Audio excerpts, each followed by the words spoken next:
welcome to Mia's Stories. Make sure to subscribe to never miss an update, and a lucky chance to video chat with me. 14-year-old Jake Walker let out a sigh. He had spent much of the school day gazing at Monica Grant, one of the school's most beautiful girls. She had softly curling black hair cascading to her shoulders, flawless emerald green eyes, a charming upturned nose, and a well-proportioned figure with a pair of legs any model would envy. Jake harbored quite the crush on her, a sentiment that had persisted throughout the school year. "I'd love to meet her," he mused, though he knew it was unlikely. At his age, Jake still resembled a grade schooler despite being a high school freshman. School posed its challenges, with bullies, teachers mistaking him for a girl due to his long hair, and the monotonous repetition of concepts he grasped easily. "Why the hell?" Teresa, Jake's 2 years older sister, inquired upon entering the room with her school books. Teresa, a popular blue-eyed blonde with a changeable demeanor, placed her books on the table and queried, "How was your day? I've got heaps of homework from Mrs. Baker, including a Second World War assignment due next week. Could you assist me?" Jake glanced at Teresa and replied, "Sure, but I won't do the entire thing like last time." "Right. You used your computer. I didn't see you penning anything." "Oh, why bother? I did all the work for you. You just had to hand in your paper." "Carol, do you know Monica Grant?" "Perhaps I do, perhaps I don't." "Why?" "I was just thinking, maybe I could tackle that assignment for you if—" "If what?" "Well, if you could introduce me to her, I might consider doing your work." Teresa pondered the idea for a few moments before responding, "I'm not sure. I can give it a shot, but I can't guarantee anything." Despite her familiarity with Monica, she was uncertain about how to approach her. Monica had a history of quickly ending relationships with overly macho guys. She preferred quieter types, though they hesitated to approach her due to the constant presence of the jocks around her. "Please, just try for me," Jake pleaded, knowing Teresa was aware of his crush. "Okay, I'll give it a shot. No promises," Teresa agreed. "I'll do whatever's reasonable, Teresa. I just want a chance to meet her." "All right, you've got it." Their parents arrived home at that moment, announcing, "We picked up Chinese takeout. There's shrimp fried rice, egg rolls, and more." Both siblings loved Chinese food and quickly indulged themselves. "Hey, fortune cookies!" Jake exclaimed, grabbing one and cracking it open. His fortune read, "When you think with your feet, you forget your heart." Another cookie revealed, "Black and white can create many shades of gray." "Interesting," remarked their mother, opening her own cookie to read, "Don't count your eggs before they are omelets." "Or scrambled," their father added, reading his fortune. "Fortune may arrive slowly, but it departs swiftly." After dinner, the parents settled in to watch TV while the children tackled their homework. Around 10:30, they all retired for the night. The following day at school, Jake endured the usual taunts from the jocks, bullies, and their followers.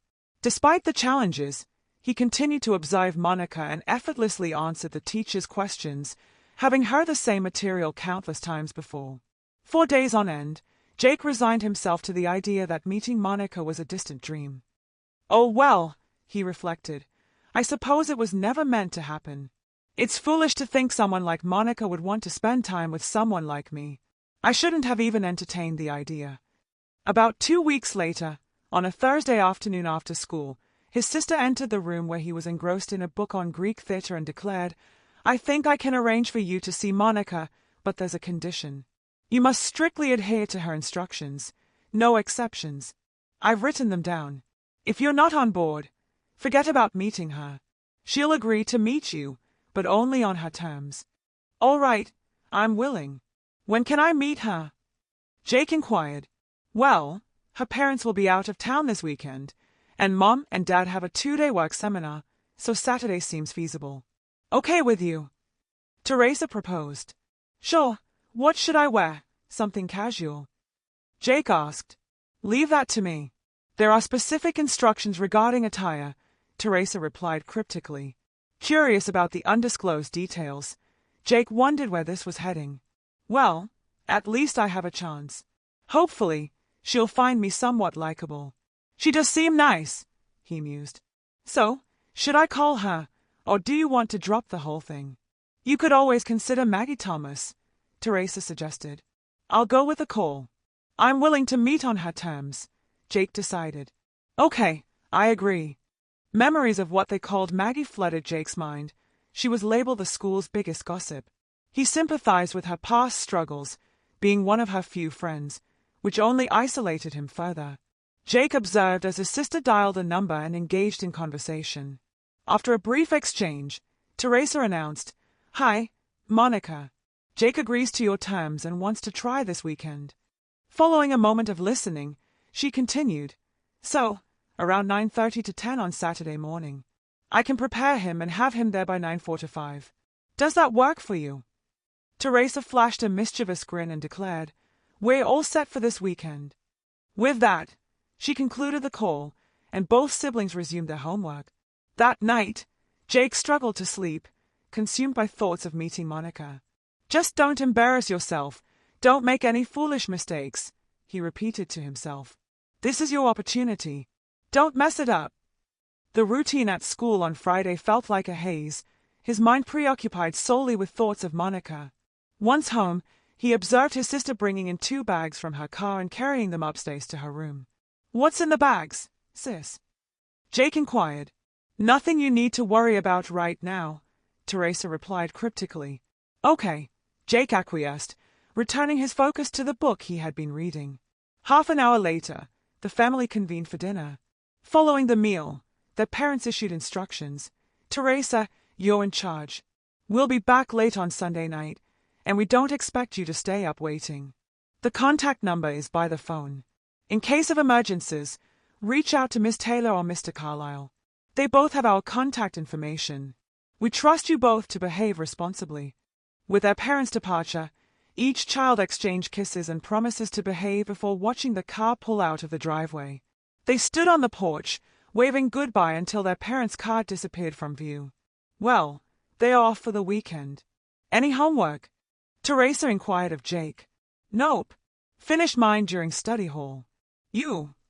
Jake replied. "Lucky you. All right, want to watch the game show, or?" Teresa trailed off. "For a while, what's on?" Jake responded. The two settled in and watched a game show, flipped through channels to catch a travel program, a sitcom, and then found themselves engrossed in a police chase. "I'm getting tired. Tomorrow I get to see Monica, right?" Jake reminded. "Oh, that's right. I have some tasks for you tonight," Teresa stated with a grin. "I'll fetch the things you'll need. You'll want to check the lights, ensure the front door's locked, and I should have everything ready in about 10 minutes. Okay. Sure, Jake agreed, feeling a bit puzzled about what was in store. 10 minutes later, Jake entered his room to find a bottle of hair conditioner, shampoo, skin lotion, and something labeled Nair. His sister joined him and instructed, "After you shower, apply the Nair to your arms, legs, chest. Just follow the instructions. Then, use the lotion. Wash your hair thoroughly with the shampoo and conditioner I've provided. You'll wear the attire I'll lay out for you. Remember our agreement." "Yeah, got it," Jake affirmed. After his shower, he followed the instructions, though he found the smell of the Nair less than pleasant. As he rinsed it off, he was surprised to see the hair going down the drain. Applying the lotion, he was taken aback by its fragrance. "Oh, there's some dusting powder there too. Don't forget to use it," Teresa reminded him from outside the bathroom. "I won't," Jake replied as he began to shampoo his hair, following up with the conditioner and powder. "Now, off to bed, and tomorrow, Monica." As he returned to his bedroom, he was taken aback. "Teresa, what's happening? Why are your things on my bed?" Teresa walked in, saying, "No, you'll wear them tonight." Jake glanced at the nightgown and resignedly muttered, "Well, if I have to, I have to. Just leave, and let me get ready for bed." He discarded the towel and donned the pale blue satin panties, followed by a pale blue bra with a bow on the front. "Teresa, I can't reach the back of this thing. Can you help?" he called out. Teresa returned, inserted 2 pads into the front of the bra, and fastened the hooks at the back. She observed as Jake slipped into a baby blue nylon nightgown, placing a pink chenille robe on a chair nearby and a pair of pink mules under the bed. "These are for when you wake up," she explained, gesturing toward the robe and slippers. "I'll be waking you up quite early." At around 7 in the morning, Teresa roused him with, "Time to wake up, sleepyhead. Breakfast is almost ready." Jake rose, donned the pink robe and slippers, and tended to his morning routine in the bathroom. Downstairs, Teresa welcomed him. Scrambled eggs, bagel with cream cheese, sausage, hash browns, and toast. All set on the table. "What juice would you like?" "Orange." "No coffee?" Jake inquired. "We're out. Once you're done, we'll clean up, and then I'll get you ready." Finally, the awaited day arrived. Almost forgotten amidst the preparations was Monica. "Okay," Jake responded, digging into the food. "So, what's on the agenda?" He quickly filled his belly, acknowledging Teresa's culinary skills. "I hope you're not too shy. I'll wait until the dishes are cleared, then, well, you'll find out." Teresa teased. After breakfast, the table was cleared, the dishes washed, and put away. Teresa announced, "I'll need you upstairs in 15 minutes. I'm going to get dressed and prepare everything for you." Jake waited the allotted time before ascending the stairs. Although he felt a bit peculiar in girls' clothing, he couldn't deny the comfort of the satin panties. Upon entering his room, he noticed a rubber sheet on the bed and an item from his past at the foot of the bed. His sister entered the room and instructed, "Okay, strip down completely, lay face down on the bed on the sheet." "With you watching, can't you at least turn around?" Jake protested. Teresa obediently turned as Jake divested himself of the robe, slippers, gown, bra, and panties. Undressed and hairless, at least on his body, Jake got on the bed, laid face down and said, "You can turn around now." He felt something part on his backside and gently rubbed in. "What is that stuff?" Jake asked. Next sensation was of a powder being applied to him. Baby powder and oil. "Okay, turn over." Jake turned over and felt something under him. He lay there watching as his sister brought a triangular piece of soft cloth up between his legs and 2 other pieces from either side of his body. "What the hell? This is a diaper." "You agreed, remember," said his sister as she fastened safety pins to hold it in place. "Yeah, I guess so." She next held up the next article, elastic panties. She wiped them up his legs, over the diaper. Now the third item came into view. A pair of rubber panties, the kind little girls wear. "Now, can you stand up for mommy, sweetheart?" Teresa was getting into the spirit of things. Jake stood and waited for the next indignation. A training bra was next, then a petticoat slip. Pointing to a chair, she said, "Sit down. I'll put shoes and socks on you." Jake sat down and watched as Teresa put a pair of knee-high socks and a pair of Mary Janes, at least he thought that was what they were, on him, and fastened the straps. When told, he rather submissively stood and waited. Sis then put the dress on him. It was an ivory-colored little girl's party dress with a lacy underskirt and buttons up the back. She then took him to a mirror.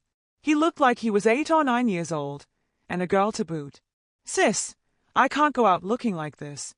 "Shush, sweetheart, everything's going to be all right," his sister said, giving him a kiss on the forehead. "Turn around so mommy can button up the back." Jake turned, angry with himself. He smelled something, and it wasn't perfume. Teresa secured the buttons, tied a sizable bow, then moved to a dresser. Returning, she adorned Jake's wrist with a charm bracelet and draped a locket chain around his neck. She then affixed 2 clip-on earrings. After brushing and styling Jake's hair, she pulled it back and tied a hair ribbon into a large bow. A touch of foundation, a hint of blush, and a subtle coral lipstick completed the transformation. Despite his naturally thin eyebrows, Jake appeared quite feminine. "Almost done?" Jake asked. "Yep. I've got a purse for you downstairs," Teresa replied. She led him to a mirror and admired how lovely he appeared. Jake gazed at his reflection and saw a very pretty young girl staring back at him. She seemed about 9 or 10 years old, almost ready to head out to a party. "Let's go, sweetie. Your friends are waiting." Teresa escorted Jake downstairs, handed him his purse, helped him into a girl's coat, and remarked, You look so pretty, my dear. I'm proud of you. Around 9:15, they departed, Joe trailing Teresa to her car, hoping none of the neighbors would spot him. She opened the passenger's side door, ensured he was settled, and then buckled his seatbelt. Once she was seated in the driver's side, she fastened her own seatbelt. Despite Monica's house being just a 15-minute walk away due to one-way streets, a bridge under repair, and day tours, it ended up being a 10-minute drive. Arriving at Monica's, Joe observed several bikes parked beside the house, prompting his curiosity. Teresa parked in the street out front, exited the car, and circled around to Joe's side. "Well, here we are," she announced as if it weren't obvious. After assisting Joe out of the car, she locked it, checked the doors, then took his hand and guided him towards the house. Upon entering, Joe noticed several girls present, including Monica and Maggie. They were all clad in boys' shirts, sneakers, and pants or jeans, and upon spotting him, the laughter began. He felt nauseated, the laughter ringing in his ears, mocking him as the sissy. They come and stabbed at him. "Look how adorable he is. Isn't he just precious? Oh, what a sweet little girl." To them, he was nothing but a joke. It was a cruel prank, and he couldn't believe he fell for it, allowing himself to be utterly humiliated. "Please, sis, I want to leave. Please just take me home," he pleaded desperately. "No, you've just arrived," Teresa insisted. Joe couldn't bear another moment of their ridicule. The laughter at school, now this. "Please, I just want to go home. I'll never ask you for anything again. Just take me home." "No," Teresa began, but Joe abruptly pulled away from her grasp and bolted for the door. One of the girls attempted to stop him, and in a moment of desperation, he shoved her aside, a move he'd never have imagined himself making. Jake, please stop. Come back, please." Teresa's pleas fell on deaf ears as he sprinted outside. Tears streamed down his face, a sensation he hadn't experienced in 8 years, leaving his cheeks streaked. How could she? My own sister. I should have known better. I thought I could trust her, but not anymore. I'm finished at school. This will spread like wildfire, and I'll really get it now, he lamented, though he no longer cared. Let them see me like this, he resolved as he ran. All he desired was to return home, to the safety of his room. He dashed down streets, across lawns, over a bridge, until finally reaching his own street. He would soon be safe. His heart raced, his breaths came in rapid gasps, and despite stumbling several times, he picked himself up and continued as if pursued by demons. Finally, he reached his house.